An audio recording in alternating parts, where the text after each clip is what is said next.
নমস্কার বন্ধুরা, আমি আর কে ক্লাব কচুরি।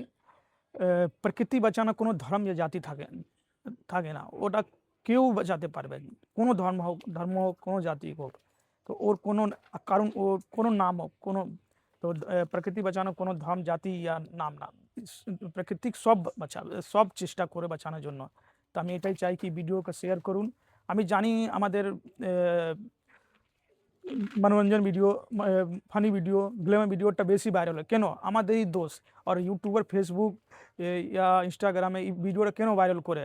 ফানি ইয়া গ্ল্যামার ভিডিও কেন? কি এটা অ্যালগোরিদম যে থাকে, ওর দেখে কি ভিডিওটা বেশি লোক দেখছে আর প্রকৃতির জিনিসটা কম দেখছে। এই জন্য ওটা একটা কম্পিউটার এইটাই দেখবে যে যে জিনিসটা ভালো লোক বেশি করবে, ওর বেশি পুশ করে। এটা আমাদের দোষ, বড় দোষ। আমি বারবার বলছি, এটা আমাদেরকে পরিবর্তন করতে হবে। না পরিবর্তন করবে, তাড়াতাড়ি নষ্ট হবে এই জিনিসটা, বুঝে যান। যে দেশে যে দেশের লোকটা সুস্থ থাকবে, দেশটা সুরক্ষিত থাকবে। আর যে দেশে লোকই সুরক্ষিত, पर्यावरण, জল, মাটিটা ঠিক থাকবে না, তার ও দেশটা কমজোর হয়ে যায়।